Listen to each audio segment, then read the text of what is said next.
আসসালামু আলাইকুম। সবাই কেমন আছেন? আশা করি সবাই ভালো আছেন। আলহামদুলিল্লাহ আমিও ভালো আছি।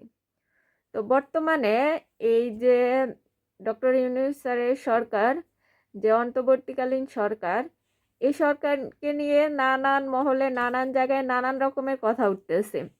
এখন অনেকেই আমরা যদি অতীতের ১৯৭১ সালের আহ, পরে আমাদের দেশ স্বাধীন হওয়ার পরে যে রাজনীতি, এই রাজনীতিগুলোর দিকে তাকাই, হয়তো আমরা সঠিক ইতিহাস জানি না, কিন্তু যেগুলো নিষিদ্ধ বই ছিল বাংলাদেশে, সেই বইগুলা যদি আপনারা পড়েন, দেখবেন যে বাংলাদেশের যে কালো রাজনীতি, এই রাজনীতিতে সাধারণ মানুষের কতটা ক্ষতি হয়েছে।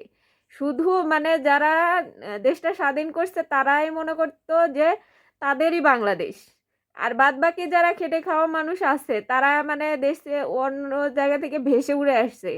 তো এখন বর্তমানেও এরকমটাই হইতেছে। বর্তমান দ্বিতীয়বার স্বাধীন হওয়ার পরে কিছু কিছু মানুষ, কিছু কিছু রাজনীতিবিদ বা কিছু কিছু উচ্চ পর্যায়ের মানুষজন, তারা মনে করতেছে দেশটা তাদেরই, তাদের হাতেই ক্ষমতা থাকা উচিত, এবং সাধারণ মানুষের কেন রায় নেওয়া হইতেছে। এখন কথা হইতেছে যে দ্বিতীয়বার যখন দেশটা স্বাধীন হয়েছে, তো এই স্বাধীনের পরে যখন ছাত্র জনতা, যে তারা বৈষম্য বিরোধী ছাত্র আন্দোলনে যারা যারা আছেন তাদের যে কথা, সেই কথা হচ্ছে সাধারণ মানুষকে নিয়ে দেশটা গড়া হবে, এবং অন্তর্বর্তীকালীন সরকারও এটাই চাইতেছে যে সাধারণ মানুষের রায় নিয়ে যে কোনো উন্নয়ন, যে কোনো কিছু, সবকিছু সাধারণ মানুষের রায় নিয়ে হবে। কিন্তু কিছু কিছু মানুষ এর মধ্যে মানে এমন রাজনীতি ঢুকাইতেছে যে অতীতে যে রাজনীতিগুলো হয়ে আসছে এখনো সেইগুলাই চালায়া যাইতে চাইতেছে। এখন আপনাদের বোঝা উচিত এটা 1971 সাল না, এটা হইতেছে 2024 সাল। এখন যদি আপনারা সে আগের ধ্যান ধারণা নিয়েই থাকেন যে ক্ষমতা, যারা রাজনীতি বোঝে না তারা ক্ষমতা নিতে পারবে না, এরকমটা ভাবার কোনো কারণই নাই। কারণ এখন রাজনীতি জানলেও একটা দেশ চালাইতে রাজনীতি করা লাগে না। তার যদি জ্ঞান ক্ষমতা কম থাকে, অন্তর্বর্তী সরকারের যদি কোনো ভুল ত্রুটি থাকে, আপনারা তাদেরকে শুধরাইয়া দেন। আপনারা এটা বলতে পারেন না যে তারা পারতেছে না, তারা নামে আসুক, আমরা করব। আপনারা কি করবেন? এতদিন কি করছেন? স্বাধীনতার যে 53-54 বছর চলে গেছে, এতদিন কি করছেন? এতদিনে তো কিছু করতে পারেন নাই। তাহলে আপনারা রাজনীতিবিদরা এতদিনে এসে কি করবেন? অন্তর্বর্তী সরকারের উপর যে আঙ্গুলটা তুলতেছেন আপনারা, যে তারা এই 1 মাসে কি করছে, এতদিনে কি করছে, কি করতেছে জানি না, আপনারা কি করছেন? আপনারা চাইতেছেন যে অন্তর্বর্তী সরকার নেমে যাক, এই সরকার নেমে আপনারা ক্ষমতায় বসবেন, আপনারা না জানি কি করবেন। আপনারা এতদিন তো দেখাইছেন কি করতে পারেন।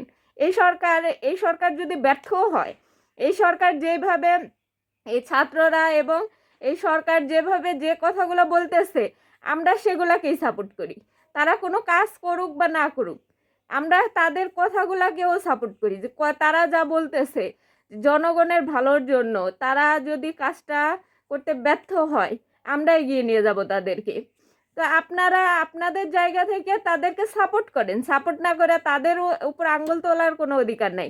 আপনারা যদি দেশের মধ্যে ভালো চান, দেশের ভালো চান এবং নিজেদের ভালো চান, তাইলে অন্তর্বর্তীকালীন সরকারের উপর আঙ্গুল না উঠাইয়া তাদের সহযোগিতা করুন, তাদের হেল্প করুন। কোনটাতে ভুল আছে সেই ভুলটাতে ধরাইয়া দেন, অথবা কোনো কিছু করার থাকলে সেগুলো করেন। আপনারা আপনাদের জায়গা থেকে সেই আগের রাজনীতিতেই ফিরে যাইতেছেন। সেই রাজনীতি আগে যেরকম ছিল এখনো সেরকমই চালাইতে চাইতেছেন। এই এখন জনগণ কিন্তু এখন এত বোকা না। তো সাবধান, আপনারা যাই করেন না কেন, অন্তর্বর্তীকালীন সরকারের উপর হোক, ছাত্র আন্দোলনের ছাত্রদের উপর হোক, যাদেরই উপর হোক, আঙ্গুল তুলতেছেন, তারা এটা করতেছে ওটা করতেছে, তাদের জায়গা থেকে তাদের কাজ তারা করতেছে। আপনাদের জায়গা থেকে আপনারা কি করতেছেন? শুধু সমালোচনা করতেছেন। সমালোচনা না করে তাদের কাঁধে কাঁধ মিলাইয়া কাজ করেন, তাইলে আপনাদের জন্য ভালো হবে এবং আপনাদের উপকার হবে। সবাই ভালো থাকেন, সুস্থ থাকেন। আল্লাহ হাফেজ।